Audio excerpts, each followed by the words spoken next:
Muy buenas noches, estimados amigos, hermanos, aquí de la Iglesia Casa Restauración de Barranco. Tengan un saludo fraterno a la distancia y el día de hoy vamos a tocar un tema relacionado a la sal. El tema que hemos titulado es La sal, creación de Dios, para dar sanidad y para secar toda obra de las tinieblas. Vamos a tocar este tema.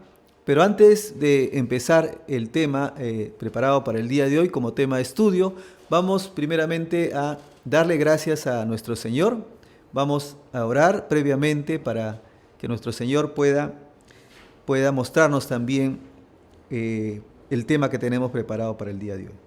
Bendito Jesús, Padre Celestial, amado Espíritu Santo, te damos las gracias por esta hermosa noche que nos regalas. Te pedimos perdón, Señor, por todos nuestros pecados, por todos nuestros malos pensamientos y todo acto que no ha sido de tu agrado. Y hoy reconocemos, Señor, que no somos nada delante de ti, que solamente somos polvo de esta tierra y barro en tus manos, y te pedimos que tu gracia y misericordia pueda estar en cada uno de nosotros, tanto aquí, que estamos aquí presentes, reunidos, como ahí en tu casa. Y te pedimos, Señor, que nos vistas siempre con esa armadura tuya que es la armadura de Dios, con ese casco de salvación sobre mi cabeza, con la coraza de la justicia sobre mis lomos. Ponme, Padre amado, el cinturón de la verdad. Dame ese escudo de fe para apagar todo dardo de fuego del maligno, tu espada de doble filo, que es tu palabra, que es viva y eficaz. Y también te pedimos, Señor, ese calzado del apresto del Evangelio de la paz, para llevar tu palabra a quien la necesite. Te pedimos que nos hagas siempre invisible ante el enemigo y que saeta nocturna no nos hiera. En el nombre del Padre, del Hijo y su Santo Espíritu, todo honor y toda gloria sea para nuestro Señor Jesucristo. Gloria a Dios, gloria a Dios, gloria a Dios. Vamos a darle un aplauso fuerte a nuestro Señor Jesucristo en esta noche. Vamos a tocar el día de hoy un tema en algunos puntos controversial, porque el tema de la sal, tal vez en muchas iglesias cristianas y más aún católicas, no se usa realmente este elemento. Vamos a decir que es un elemento profético en realidad, pero que a la luz de la palabra de Dios vamos a entender cómo el Señor también revela que estos temas, digamos, deben ser tratados, porque realmente muchos hermanos en Cristo están pasando una serie de pruebas, dificultades, porque sabemos que también el enemigo, como león rugiente, está buscando a quién devorar, ¿no? Y el enemigo está empezando primeramente por los cristianos, por los hermanos en la fe. Entonces es importante que estos elementos proféticos dados por el Señor lo tenemos en su palabra y no tenemos por qué tener temor de usarlo, porque vemos cómo profetas en la antigüedad utilizaron la sal y cómo también a la luz de la palabra de Dios vamos a ver cómo el Señor nos pide ser también esa sal aquí en la tierra. Muy bien, entonces vamos a empezar a manera de introducción y señalar que en primer lugar la sal fue un elemento muy antiguo, vamos a decir hace más de 2700 años antes de Cristo. La China, por ejemplo, en el país oriental usaba la sal para sazonar la comida. También vemos como un uso bastante primitivo de la sal se tenía para poder hacer la conservación de los alimentos. En algún momento también en la antigüedad se le llamó el oro blanco, dado a que era un producto muy preciado, y esto del tema de la conservación de los alimentos lo tenemos incluso en muchos lugares altoandinos, donde preservan muchas veces la carne y otros tipos de alimentos con la sal. El pescado, por ejemplo, se preserva con la sal, y vemos cómo esta sal, que hace mucho tiempo se utilizaba como un elemento de conservación de los alimentos, aún todavía en la actualidad también tenemos el uso de la sal como un elemento de conservación de los alimentos. También tenemos que entender que el término de la sal proviene, digamos, del latín salarium. Y de este latín salarium proviene también la palabra salario. Y la salario es aquel, con la que justamente se paga o corresponde a la labor realizada, en este caso de un trabajador. Y es así como este término de salario, que en la actualidad se llama salario, provenía de la antigua Roma, porque a los soldados de la antigua Roma se les retribuía su trabajo con una porción de sal. De ahí viene este término salario, porque eran a los primeros soldados romanos, se les pagaba con una porción de sal, porque hay que entender que en la antigüedad la sal era un elemento muy preciado, era un elemento, como repito, que se le llegó a llamar el oro blanco, el oro blanco. Cuando hablamos del tema de salud, observamos también que la sal tiene diferentes usos benéficos en la persona. Es así como vemos que la sal en cantidades adecuadas ayuda a regular el ritmo cardíaco. También previene espasmos musculares, regula el sueño, etc. De hecho, podemos decir ciertamente que el cuerpo humano, digamos, no puede vivir sin sal. Requiere de un uso de sal lógicamente moderado. Lógicamente que también un exceso de sal produce también males, como puede producir la hipertensión, como puede producir también y otros efectos de la sal en un alimento, ¿no? Entonces vemos también que si exageramos en el uso de la sal en una comida o en un alimento, esto ya no es muy apetecible a la persona, ¿no? Y se vuelve más bien desagradable. Entonces es cierto, la sal es importante en el organismo, pero tenemos que usarlo en cantidades moderadas,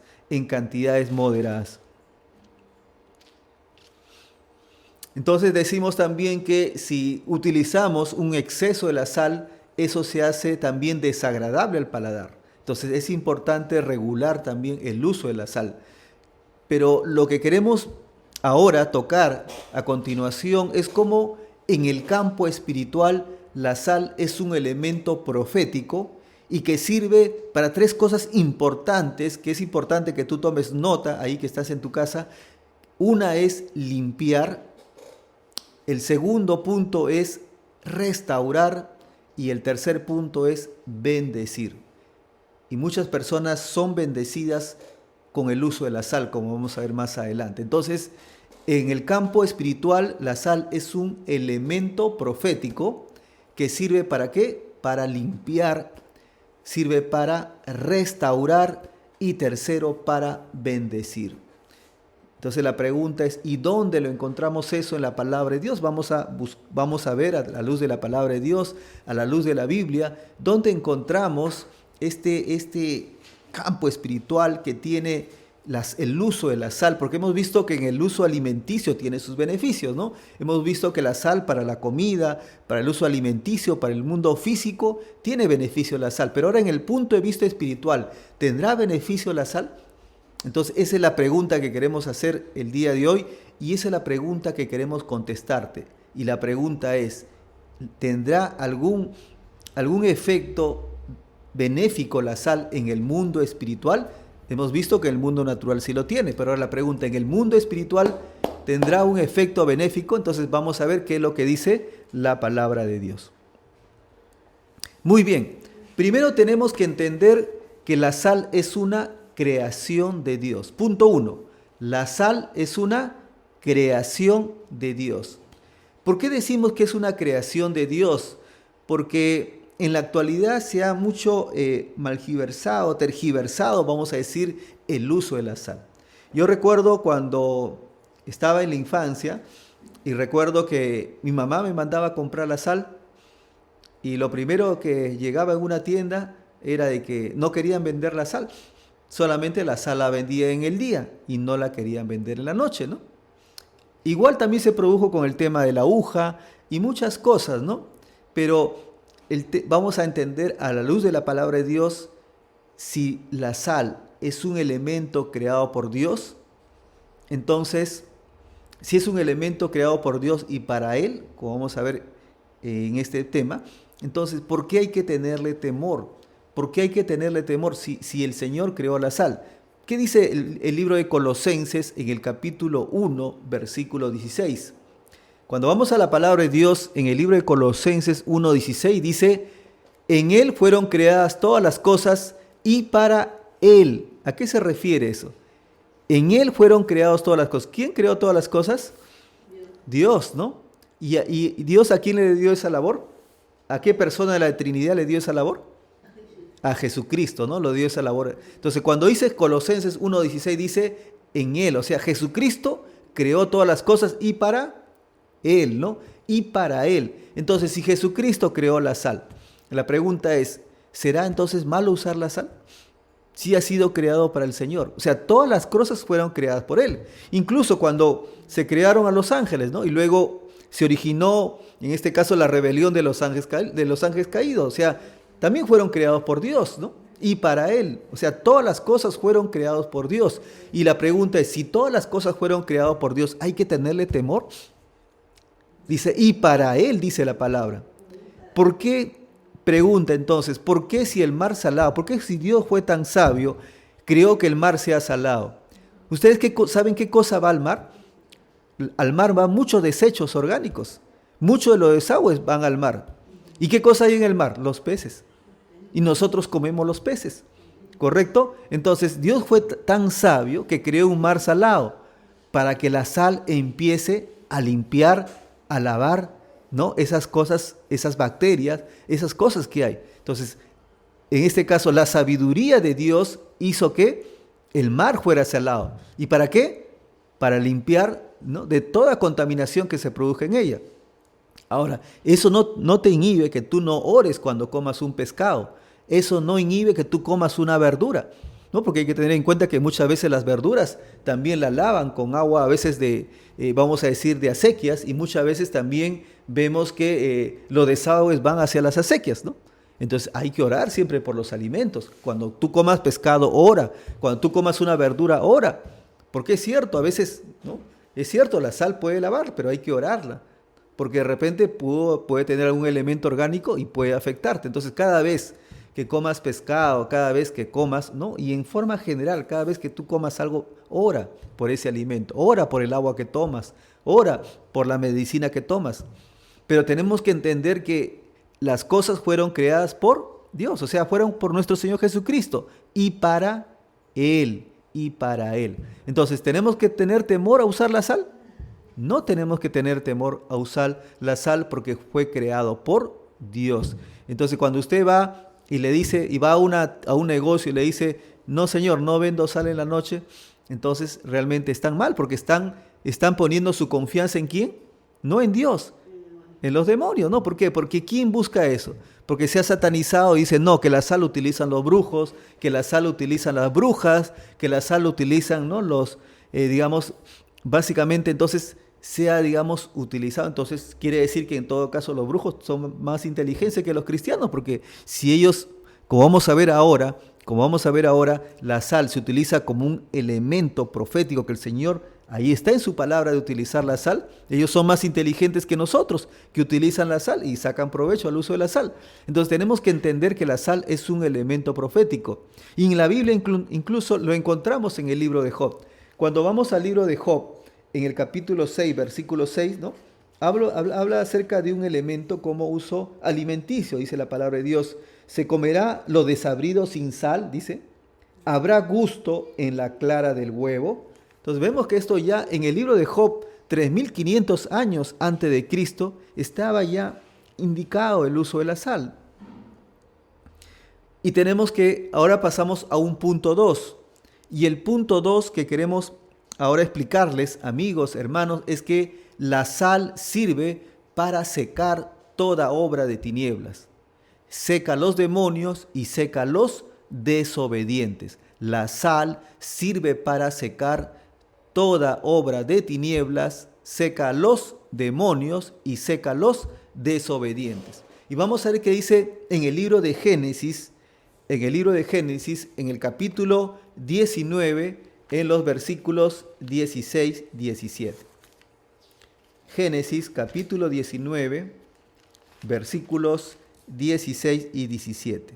Dice la palabra de Dios, que se lee en el nombre del Padre, del Hijo y su Santo Espíritu. Dice, y deteniéndose a él los varones, asieron de su mano y de la mano de su mujer y de las manos de sus dos hijas, según la misericordia de Jehová, para con él, y lo sacaron y lo pusieron fuera de la ciudad. Versículo 17. Y cuando los hubieron llevado afuera, dijeron: escapa por tu vida, no mires tras ti, ni pares en toda esta llanura. Escapa al monte, no sea que perezcas. Versículo 18. Pero Lot les dijo: no os ruego, señores míos, he aquí ahora he hallado vuestro siervo gracia en vuestros ojos, y habéis engrandecido vuestra misericordia, y habéis dicho conforme conmigo, dándome la vida, mas yo no podré escapar al monte, no sea que me alcance el mal y muera. Y es así como vemos este pasaje que está en el libro de Génesis, que habla acerca de cuando Lot y su familia estaban saliendo de Sodoma y Gomorra. Y en los versículos 24, 25 y 26 dice: entonces Jehová hizo llover sobre Sodoma y sobre Gomorra azufre y fuego de parte de Jehová desde los cielos, y destruyó las ciudades y toda aquella llanura, con todos los moradores de aquellas ciudades y del fruto de la tierra. Versículo 26. Entonces la mujer de Lot, dice, ojo, entonces la mujer de Lot miró atrás a espaldas de él y se volvió estatua de sal. Y se volvió estatua de sal. ¿Qué nos quiere decir esta palabra, hermanos? Nos quiere decir, si Dios envió a estos ángeles y la advertencia de estos ángeles a Lot y a su familia fue no mirar atrás, no mirar su pasado, no volver atrás. Pero ¿qué pasó con ellos? Con la esposa de Lot. La esposa de Lot volvió atrás. Tal vez la esposa de Lot seguramente pensaba en las cosas que había dejado. Tal vez la esposa de Lot seguramente pensaba en ese mundo material, ¿no? Tal vez la esposa de Lot dejó muchas cosas. Tal vez dejó de repente muchas riquezas. Eran unas personas que tenían mucho dinero. La familia de Lot tenían ganados, tenían una serie de cosas materiales. Y entonces la mujer de Lot seguramente comenzó a recordar lo que hizo en su pasado, y tal vez en algún momento la esposa de Lot sintió ese deseo de querer regresar atrás. Y lamentablemente vemos que no cumple esa advertencia, y es así como es convertida en sal. Y esta enseñanza nos trasciende en el sentido de que la sal seca toda obra de desobediencia. Entonces, tal vez tú has empezado un camino con el Señor. Tal vez tú has empezado un camino de corrección, de santidad, de poder estar más con el Señor. Pero si tú regresas atrás, si tú vuelves al pasado, si tú regresas a lo que antes eras, a ese mundo, ¿no? Si tú regresas a mentir, si tú regresas al adulterio, a la fornicación, a esas cosas mundanas, lamentablemente te vas a quedar atrás y ya vas a ser secado con esa sal. Entonces tenemos que tener mucho cuidado. No te quiero decir que te vas a convertir en una estatua de sal, sino lo que te quiero decir que a veces nuestro corazón muchas veces está en las cosas materiales y no estamos buscando las cosas espirituales. Entonces ten mucho cuidado, pero sí lo que nos quieren dar a entender aquí es que la sal empieza a secar todas las cosas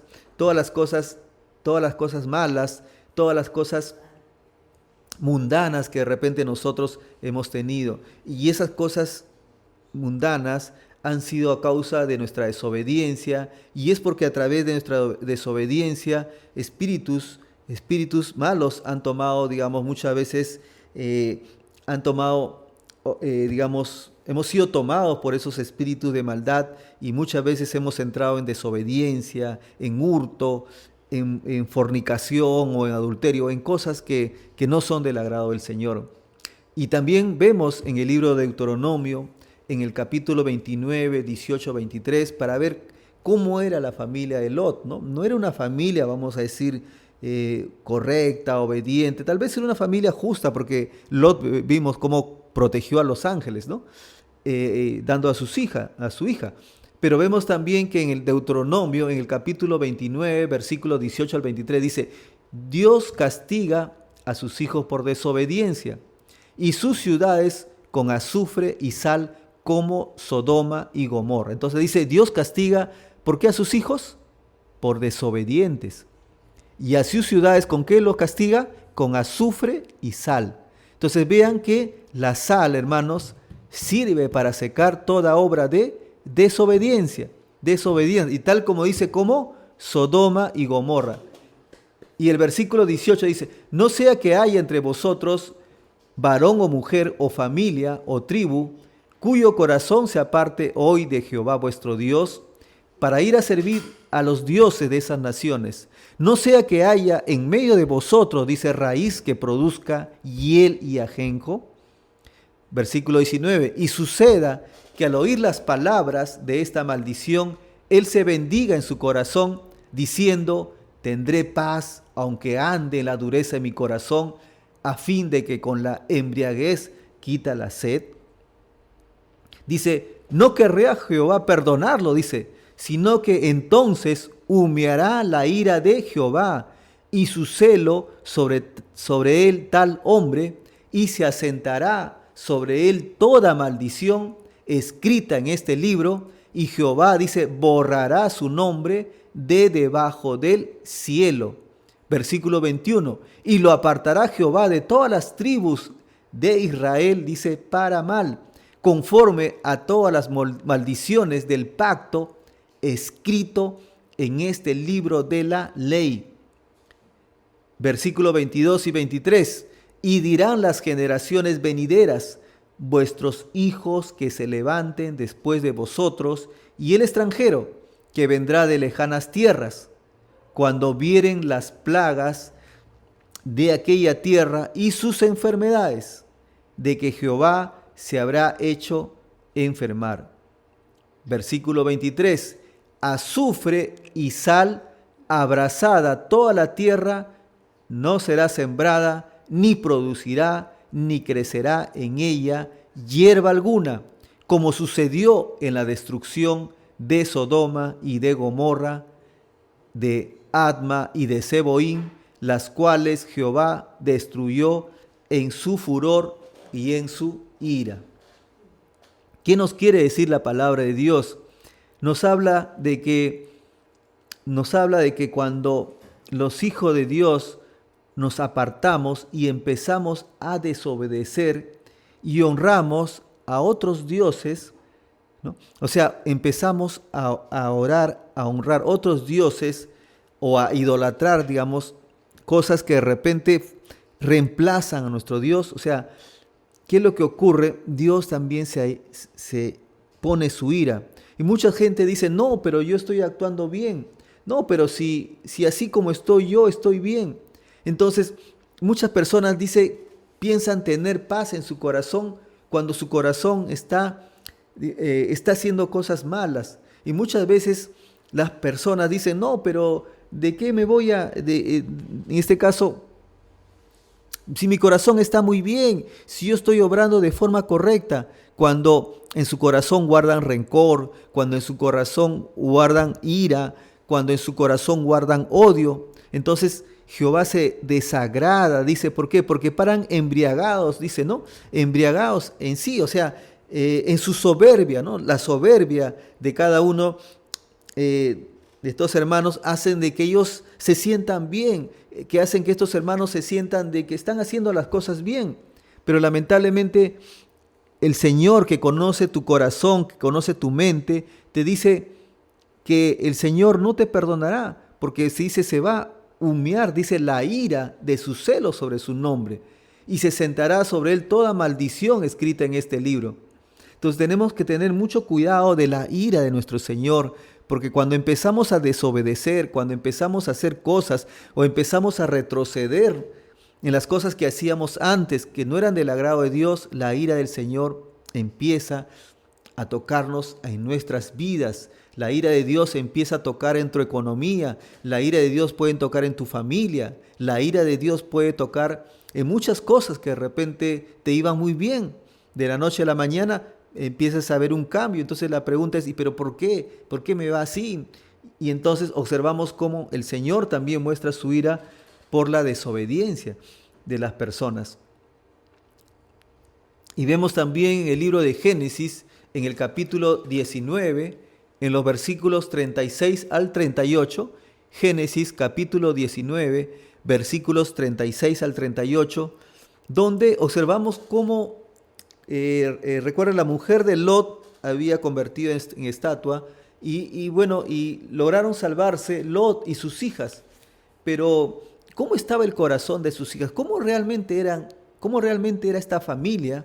Y eso lo vemos en el libro de Génesis, y dice en el libro de Génesis, capítulo 19, versículo 36 al 38, dice, las hijas de Lot estuvieron llenas de maldad, dice, ¿no?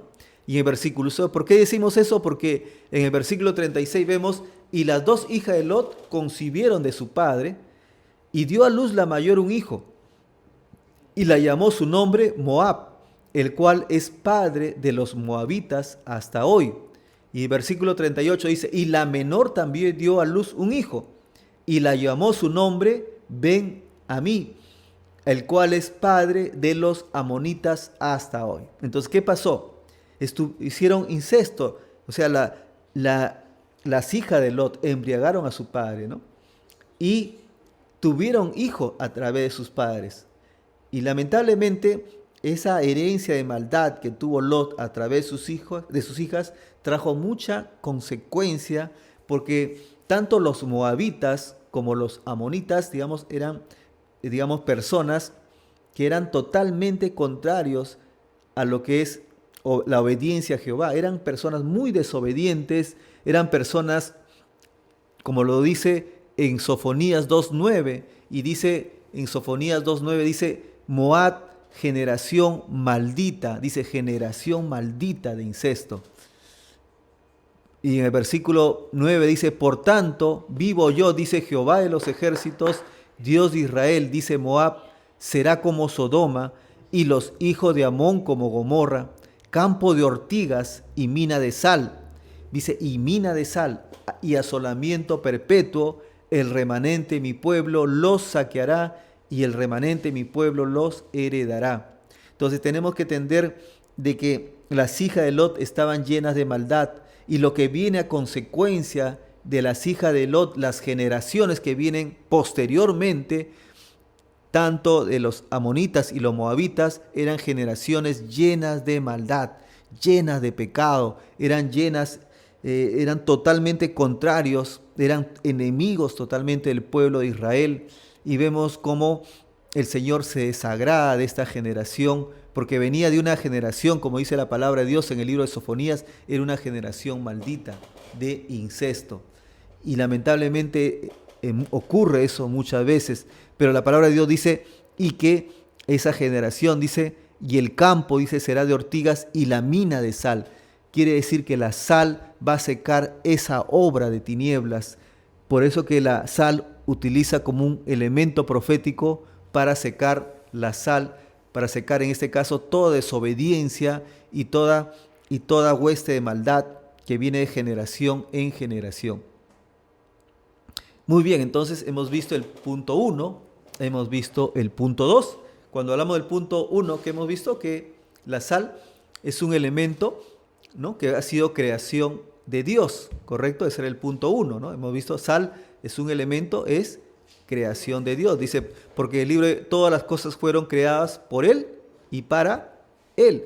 Entonces no tenemos por qué tener temor a usar la sal. Y en el punto 2 hemos visto acerca de que la sal es un elemento que sirve para secar todas las obras de tiniebla. ¿Recuerda cómo estaba la esposa de la esposa de Lot? Estaba también llena de maldad. Por eso que el Señor la secó con sal, ¿no? ¿Cómo salió la descendencia de Lot? ¿Cómo salieron las hijas? Estaban llenas de maldad. Por eso que también de la descendencia de las hijas de Lot vinieron los amonitas y los moabitas, que según la palabra de Dios dice que es generación maldita. Y dice que el Señor asoló todas esas tierras, a toda esa generación maldita lo va a asolar con sal. Y en el final de los tiempos, toda la generación maldita también va a ser asolada con sal. Entonces la sal es un elemento que seca toda obra de tiniebla. Ese es el punto 2. Y el punto 3 habla acerca de que toda ofrenda de Dios debe ser limpia y lavada con sal. Toda ofrenda a Dios debe ser limpia y lavada con sal. Vemos en el libro de Levíticos, en el capítulo 2, versículo 13, dice la palabra de Dios, y sazonarás con sal toda ofrenda, dice él, ¿no? En el versículo 13, y sazonarás con sal toda ofrenda. Cuando nosotros oramos, ¿no? Cuando tú oras, dice, y secas toda ruina y toda contaminación. ¿Por qué el Señor, a través de su palabra, nos dice que tenemos que sazonar con sal? ¿No? Y vamos a ver cómo en la palabra de Dios vemos que el Señor, incluso los sacrificios que se hacían ante el Señor, tenían que ser sazonados con sal. Porque tenemos que entender, ahora en la actualidad también, con mayor razón tenemos que lavar, o sea, sazonar toda ofrenda. Más aún, en la actualidad, por ejemplo, se utiliza mucho el dinero físico, ¿no? En Casa Restauración nosotros también sazonamos con sal la ofrenda. ¿Pero por qué? Porque tenemos que entender que muchas veces el dinero puede circular a través de un lavado de dólares, puede circular a través del narcotráfico.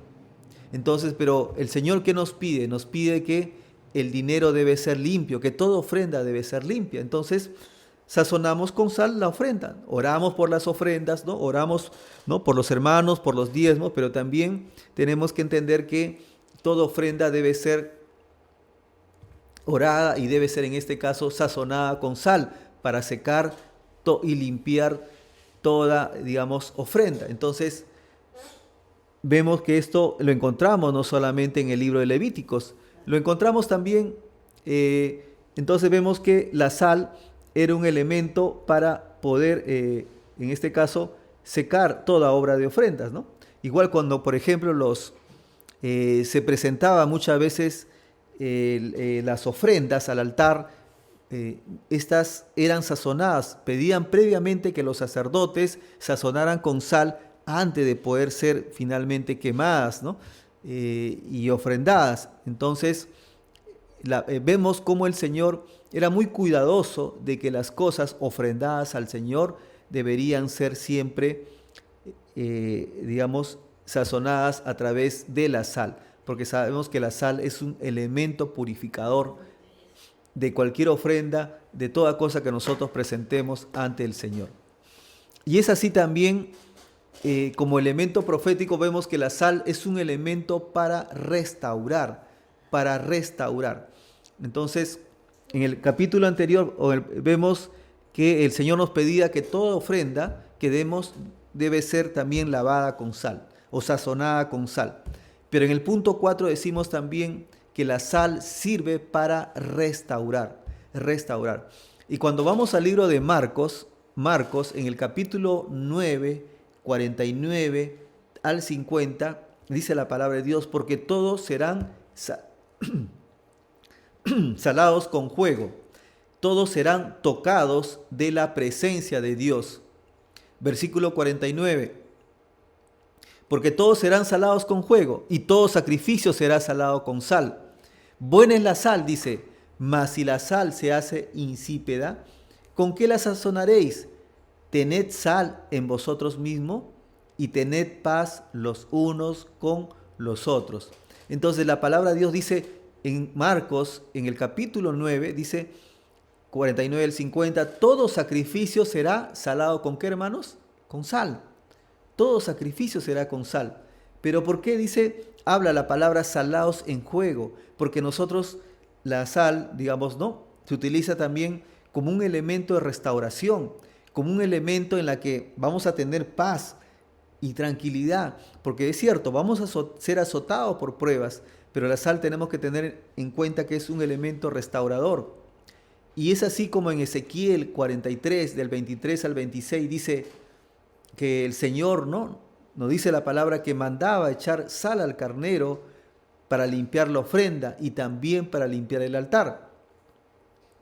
Y en el versículo 23 dice, cuando acabes de expiar, dice, ofrecerás un becerro de la vacada y sin defecto, y un carnero, dice, sin tacha de la manada, y los ofrecerás delante de Jehová, y los sacerdotes echarán sal sobre ellos, y los ofrecerán en holocausto a Jehová. Por 7 días sacrificarás un macho cabrío, cada día en expiación, asimismo sacrificarán el becerro de la vacada y un carnero sin tacha de rebaño. Por 7 días harán expiación por el altar y lo limpiarán y así lo consagrarán. ¿No? Entonces, es cierto que ya este sacrificio y esta ofrenda terminó porque nuestro Señor, Él fue el mismo sacrificio, Él fue el mismo la ofrenda. Pero lo que queremos aquí rescatar de este pasaje, querido hermano, amigo, es que cómo el Señor enviaba al pueblo de Israel a que empezaran a limpiar, ¿no? a limpiar la ofrenda en el altar, que se colocaba el altar.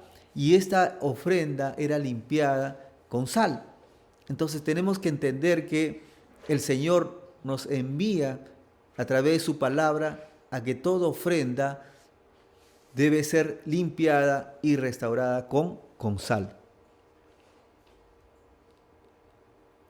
Vemos también en el libro de Números 18, capítulo 18, versículo 19, el Señor hace un pacto de sal perpetuo.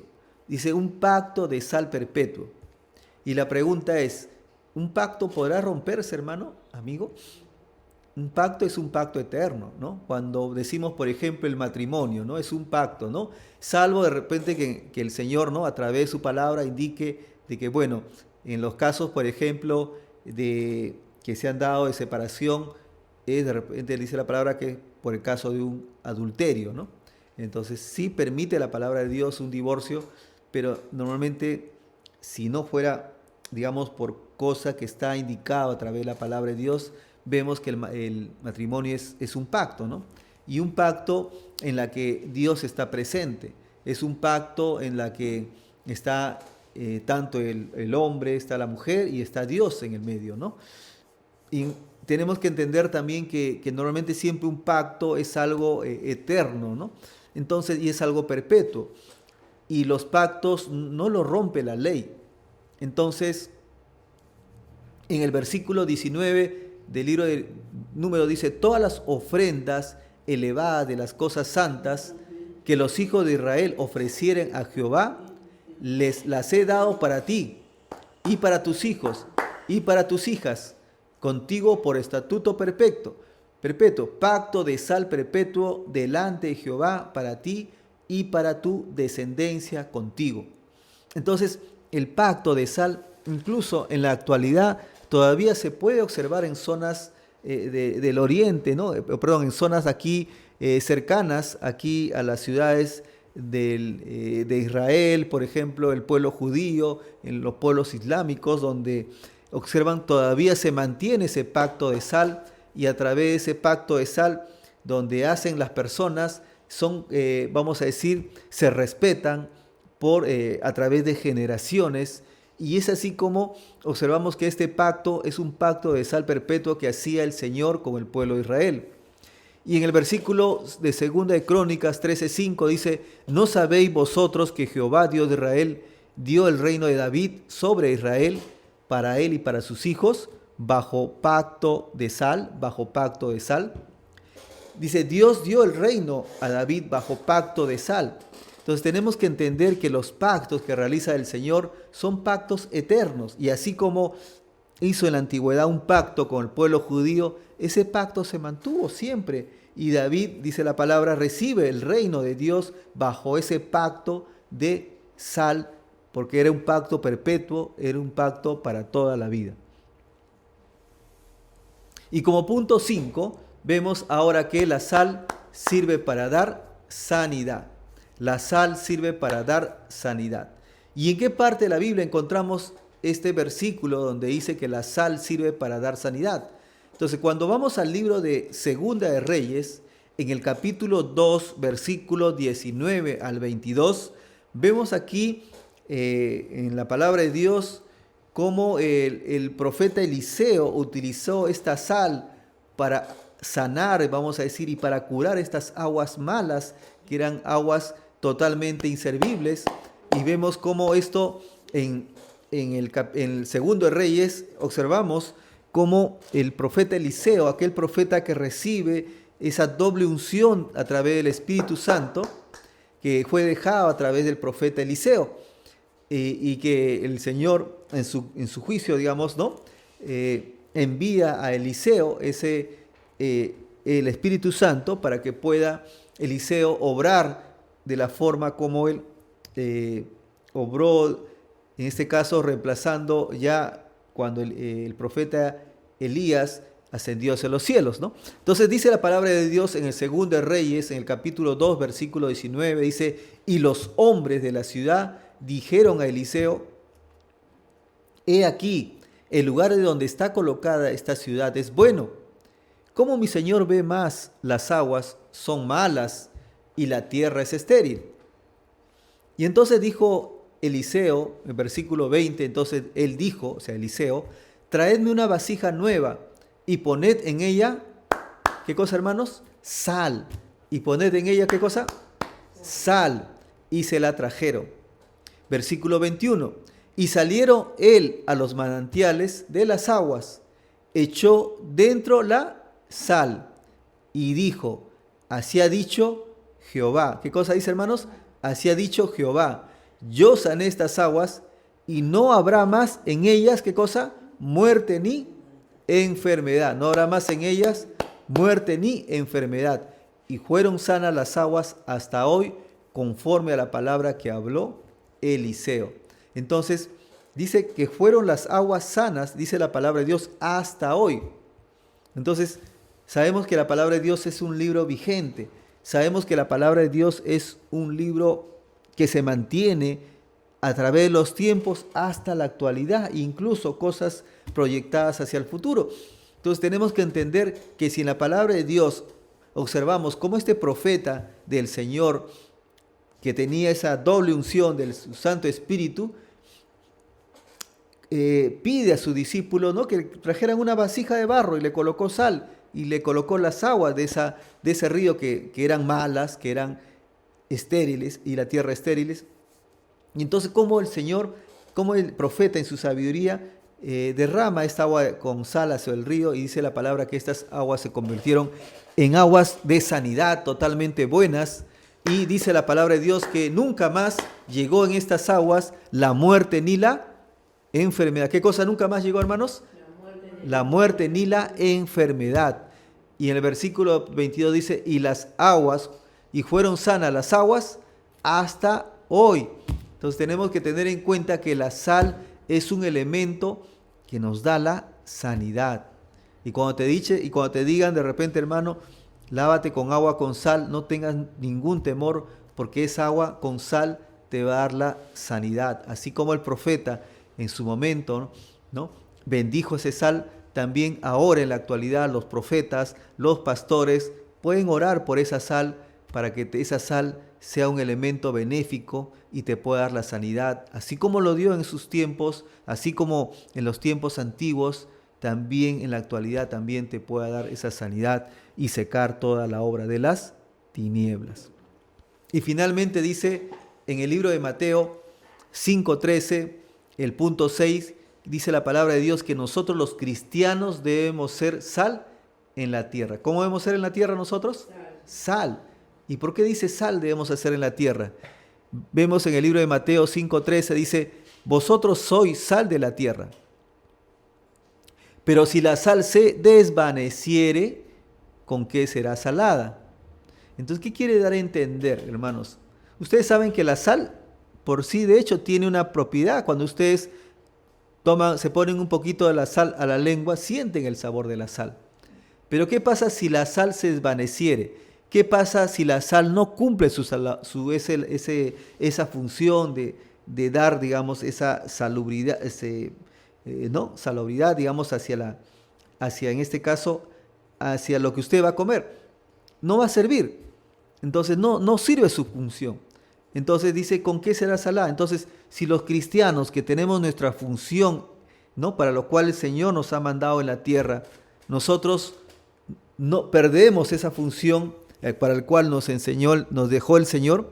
Entonces, ¿para qué entonces vamos a estar aquí en la tierra? O sea, todos los cristianos o todos los creyentes o todos los que de alguna forma hemos tomado esa decisión de seguir a nuestro Señor, dice la palabra de Dios, tenemos que ser así como la sal.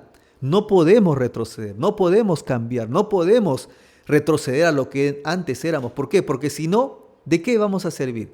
Vamos a ser como dice la palabra, ¿no? Si se desvaneciera, ¿con qué será salada? ¿Con qué el mundo, a través de quiénes van a recibir testimonio? Y cuando vemos, por ejemplo, dice, la palabra de Dios dice que no debemos imitar, no debemos contaminarnos con las cosas del mundo. Y es así como encontramos en el libro de Primera de Juan, en el capítulo 2, versículo 15, dice, no améis al mundo, ni las cosas que están en el mundo. Si alguno ama al mundo, el amor del Padre no está en él. Entonces tenemos que tener mucho cuidado. Dice, no améis al mundo, dice la palabra. Porque si nosotros empezamos a amar al mundo, dice que el amor del Padre no está en él. Entonces, vemos a través de la palabra de Dios que si nosotros empezamos a amar al mundo, vamos a ver qué entendemos por el mundo, el amor del Padre no está en nosotros. Y luego en Santiago 4:4 dice también lo mismo, dice hermanos. Dice, oh almas adúlteras, ¿no sabéis que la amistad del mundo es enemistad contra Dios?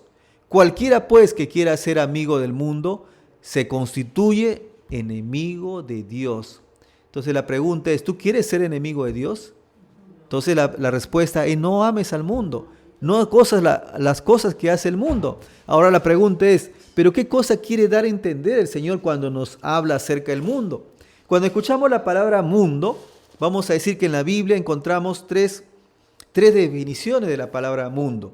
En primer lugar, vamos a decir que la palabra mundo se describe como el mundo físico, que es la tierra. Y vemos en Hechos 17:24, dice, Dios creó, ¿no? Dios hizo el mundo y todas las cosas que hay en él. O en el Salmo 50, versículo 12b, dice, porque mío es el mundo y su plenitud. Entonces, cuando habla en este concepto de mundo en la Biblia, de este primer concepto de mundo, se refiere al mundo físico. Aquí no está hablando en los versículos anteriores que hemos leído a este punto. No habla de este mundo porque acá está hablando del mundo físico. Tampoco está hablando de las personas, como por ejemplo está en el libro de Juan 3:16, dice, ¿no?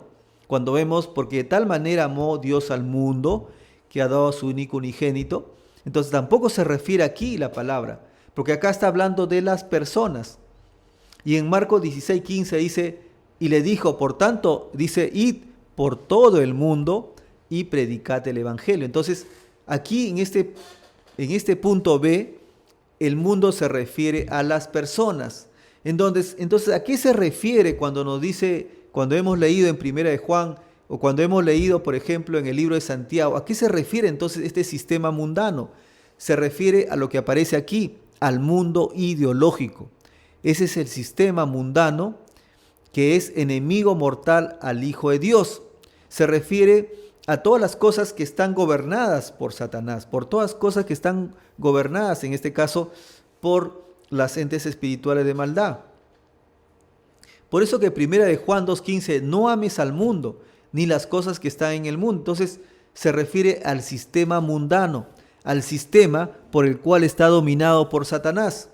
Entonces cuando acá nos dice que no ames al mundo, se refiere, digamos, a todo el sistema corrupto, a todo el sistema de valores corruptos que hay acá en el mundo, ¿no? Y donde, por ejemplo, Satanás promueve los deseos de la carne, los deseos de los ojos y la vanagloria de la vida, que está indicada en 2 Corintios 4:4. Y entonces ahí encontramos que los deseos de la carne, los deseos de los ojos y la vanagloria de la vida constituyen en este caso las cosas, en este caso, que el mundo nos da. Y todo pecado que en este caso surge a través de la envidia, el adulterio, el orgullo, la mentira, el egoísmo, surgen mucho más a través de estas tres raíces, de estos tres grandes deseos. Por eso dice en el libro de 1 de Juan 2:16, porque todo lo que hay en el mundo, dice, ¿no? ¿Qué cosa hay en el mundo? Dice, los deseos de la carne, los deseos de los ojos y la vanagloria de la vida. Entonces, dice, no proviene del Padre. Entonces, a esto es lo que se refiere que no amemos al mundo. A esto es lo que se refiere, digamos, la palabra de Dios cuando te dice no ames al mundo. Entonces, ¿a qué se refiere cuando dice no ames al mundo? A los deseos de la carne, los deseos de los ojos y la vanagloria de vida. Y todos los pecados que son consecuencia a estos tres grandes grupos. Y cuando hablamos de los deseos de la carne, decimos todo apetito, todo aquello que apela al apetito de la carne o a lo físico, ¿no? Cuando, por ejemplo, a veces los deseos naturales propios que tú tienes se vuelven inherentemente malos. Como por ejemplo, a veces decimos la comida, pero la comida es buena. Pero cuando la comida se transforma en glotonería, se convierte en malo. La bebida, pero ¿qué tiene de malo beberse una gaseosa? ¿Qué tiene de malo beberse una cerveza? Dice mucha gente, ¿no? Claro, si tú te tomas un vaso, si tú te tomas, digamos, ¿no? De tal manera de que eso no se vuelve, digamos, ¿no? De que eso, digamos, no se vuelve, en este caso, en una borrachera, donde tú cambias totalmente, entonces eso ya no es bueno. La satisfacción sexual, cuando, por ejemplo, tú que eres una persona casada, tienes relaciones con tu esposa, no es malo, pero cuando eso ya se vuelve digamos, en fornicación, ya un deseo ilícito que se produce en fornicación, que se produce en adulterio, cuando se produce ya pasiones de tipo carnal, eso ya se vuelve ya en algo que va contrario y se vuelve ya en un deseo mundano. Entonces, cuando vemos acerca de los deseos de los ojos, que habla acerca, es todo aquello que apela a las demandas insaciables de la vida. En el libro de Eclesiastés 1:8 encontramos, todas las cosas son fatigosas, mas de lo que el hombre puede expresar, nunca se sacia el ojo de ver, ni el oído de oír. Entonces, el deseo de los ojos muchas veces se va en la publicidad, en lo que tú ves a través de tus ojos. ¿Y qué es lo que ves a través de tus ojos? Ves de repente a través de la televisión personas de un cuerpo totalmente escultural, de ropas muy bonitas, de relojes muy lujosos. Ves de repente ahí series donde personas están en casas, en mansiones muy lujosas, y entonces eso te hace muchas veces, te hace de repente codiciar esas cosas. Entonces, no es malo tener un auto, no es malo tener una casa bonita, lo malo cuando tú empiezas a codiciar y todo tu deseo se va en poder tener, de repente en tener lo mejor, ¿no? Y muchas veces tu discusión se va en discutir, por ejemplo, en qué auto es el más lujoso, en qué equipo de fútbol es el que está en los primeros lugares. Y cuando muchas veces tu discusión y tu deseo se va en esas cosas de los ojos y no está en las cosas de lo que no se ven, que son cosas de tipo espiritual. Entonces los deseos de los ojos muchas veces se caracterizan por la publicidad que vemos a través de los medios televisivos, a través de los medios, vamos a decir, periodísticos y muchas cosas que vemos y que nos hacen codiciar, en que nos hace que poner nuestra atención en las cosas materiales y no nos dejan poner nuestra atención en las cosas espirituales, que son las cosas que no vemos, que son las cosas de la fe. Y finalmente vemos también que esos deseos de los ojos muchas veces te hace entrar la codicia, como vemos también en el libro de Génesis, lo que le sucedió a Eva, cuando Dios le dio todo al Señor, le dijo que no puedan comer de este árbol. Y vemos cómo en el versículo del libro de Génesis, en 3:6, dice, vio la mujer que el árbol era bueno para comer y que era agradable a los ojos. ¿Qué cosa, hermano? Agradable a los ojos. ¿Y árbol qué cosa?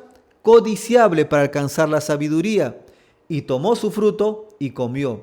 Y también dio a su marido, el cual comió, dice el cual así comió de ella. Y vemos también casos como el caso de Acán, que vemos también en la Biblia.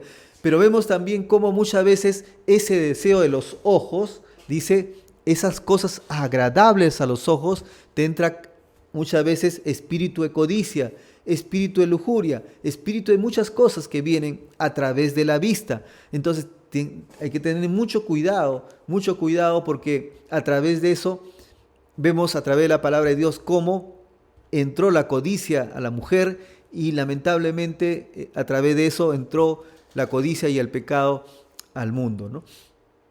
Entonces tenemos que tener mucho cuidado de la tentación de codiciar muchas veces las cosas prohibidas. Vemos también finalmente en el capítulo, en la parte 3, que otra de las cosas que hay en el mundo son la vanagloria de la vida. Y la vanagloria de la vida lo entendemos cuando es aquellas cosas cuando la persona apela a la jactancia, a la arrogancia, al orgullo, a la soberbia. Todo esto es malo y todo esto, digamos, siempre lleva al ego personal, a la popularidad de la persona o el éxito en lo académico para generar, dice, una actitud anárquica de autosuficiencia. Por eso que vemos tantos libros de autoayuda, cuando uno sale a comprar un libro o de repente comienza a revisar los libros, vamos a ver que hay infinidad de libros de autoayuda en la que en el mundo vemos cómo se ve que la persona se hace autosuficiente. Por eso es que encontramos, de repente tú te has encontrado con aquellas frases que dice, no, que con mi esfuerzo, dice, con mi sudor he podido conseguir todo esto, ¿no? Con mi trabajo, o muchas personas dicen, yo me rompo los lomos, dice, ¿no? Para poder conseguir estas cosas materiales. Entonces, con mi esfuerzo y con mi sudor, y en ningún momento dicen que si el Señor no le da la vida o no le da el esfuerzo, nunca van a poder conseguir nada, de que si el Señor no lo hubiese creado a las personas, o si no le hubiera dado la oportunidad de tener el trabajo, no hubiesen obtenido nada. Y lamentablemente pues nos ponemos mezquinos, nos ponemos orgullosos, nos ponemos autosuficientes porque pensamos que todo lo podemos hacer y que muchas veces no necesitamos del Señor y no necesitamos para poder hacer cosas o para emprender un proyecto y nos mostramos muchas veces autosuficientes. Pero vemos en el libro de Proverbios, y ahí quiero terminar, en el capítulo 6, versículos 16-19, dice, 6 cosas aborrecen a Jehová. ¿Cuántas cosas aborrecen a Jehová, hermanos? 6 cosas.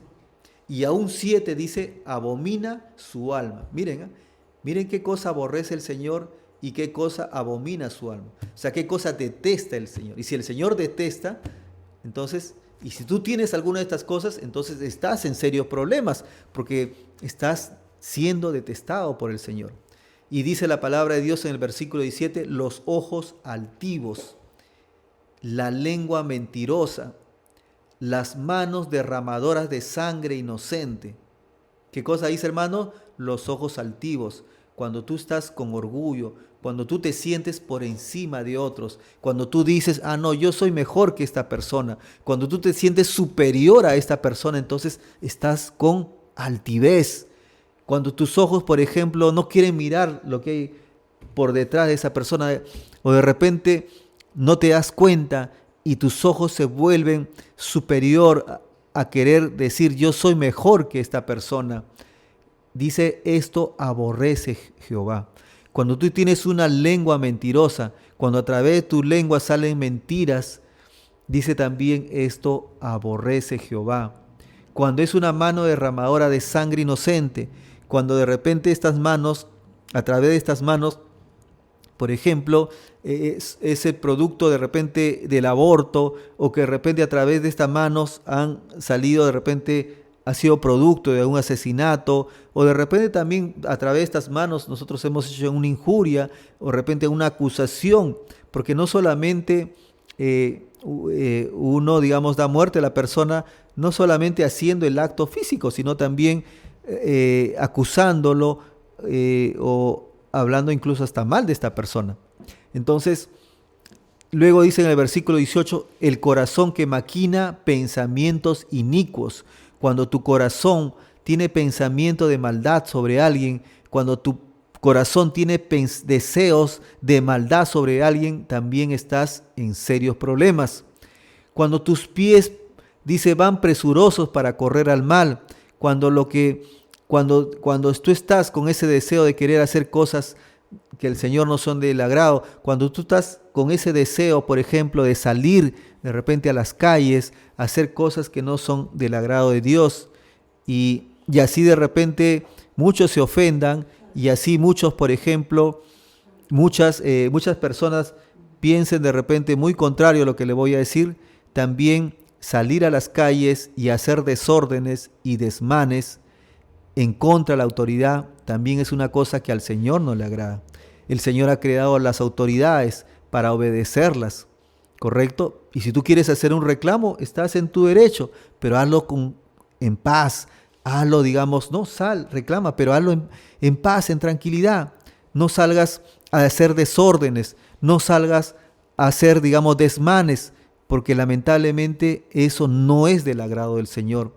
Y por más que de repente nos tilden, tal vez a los cristianos, de que seamos personas que de repente que estamos fuera de tono, o que seamos personas que de repente no nos solidarizamos, no, sí tenemos también, no, con las personas que han perdido sus seres queridos, pero hay que entender también, hermanos, que al Señor no le agrada, y lamentablemente también ellos tomarán, digamos, serán juzgados por el Señor por los actos que han hecho, porque no solamente, porque han partido y están haciendo desobediencia, y no es como los medios periodísticos muchas veces lo tildan, ¿no? Y dicen, no, que es un héroe, que es un valiente, que es un héroe de la democracia, pero la palabra de Dios, lamentablemente ellos están en contra de los actos, han hecho desobediencia a la palabra de Dios. Y tenemos que tener mucho cuidado, hermanos, cuando nosotros queremos pronunciar estas cosas, porque tenemos que fijarnos primeramente qué es lo que dice Dios. Y si realmente Dios le agrada que yo haga estas cosas, cuando tú quieras hacer algo, pregúntate, ¿a Dios le agradará que hacer esta cosa que estoy haciendo? Entonces tenemos que entender que muchas veces nuestros pies están previstos de ir a correr hacia el mal. ¿Por qué? Porque lamentablemente pues estamos en cosas que el mundo televisivo, que la prensa muchas veces nos bombardea, y muchas veces en los medios periodísticos también están haciendo cosas que están incentivando a que las personas también salgan a hacer cosas malas. Entonces tenemos que tener en cuenta también que la palabra de Dios dice aquí que esto es una de las cosas que el Señor aborrece. Cuando tú quieres ir directamente, ¿no? Por ejemplo, a una discoteca o a un lugar donde hay el mal, entonces también ahí dice que tu pie está presuroso a correr al mal, porque te incentiva a hacer esas cosas. Y finalmente vemos en el versículo 19 que dice, el testigo falso que habla mentiras y el que siembra discordia entre hermanos. Entonces, cuando tú haces una calumnia hacia otra persona, cuando tú creas discordia entre los hermanos de la fe, también son cosas que aborrece el Señor. Entonces ten mucho cuidado de las cosas que al Señor aborrecen, porque si no tendrás un juicio o la ira de Dios estará sobre ti. Muy bien, querido amigo, hermano, entonces nos despedimos ya el día de hoy. Que la paz de nuestro Señor Jesucristo esté en cada uno de ustedes y en sus corazones, y que esto haya sido también un mensaje que pueda haber tocado tu vida, tu corazón y tu alma. Entonces vamos a darle gracias también al Señor por este tiempo, a pedir al hermano David para que pueda ya terminar. Dámosle gracias al Señor por este tiempo. Te damos gracias, bendito Jesús, por tu palabra, y oramos porque en cada lugar, en cada casa, cada hermano que nos está escuchando pueda haber llegado esta palabra del Señor, y para que el Señor y para que estas palabras también puedan ser de mucha bendición para tu vida, para tu familia, y no tener por qué tener ningún temor de usar la sal. La palabra de Dios nos indica, como hemos visto, que la sal es un elemento creado por Dios y para Él, nos dice que la sal es un elemento que seca toda obra de tinieblas, es un elemento que limpia, ¿no?, toda ofrenda al Señor, es un elemento que restaura vida, restaura corazones, es un elemento que nos da sanidad, como vemos también en el libro de Segunda de Reyes 2:20, y finalmente el Señor nos pide ser sal en la tierra. Que la palabra de Dios pueda llegar y que nuestro Señor Jesucristo esté en cada uno de ustedes. Y el Señor pueda bendecir cada uno de sus hogares. Tengan muy buenas noches, estimados amigos, hermanos, aquí de la Iglesia Casa Restauración de Barranco. Buenas noches con todos.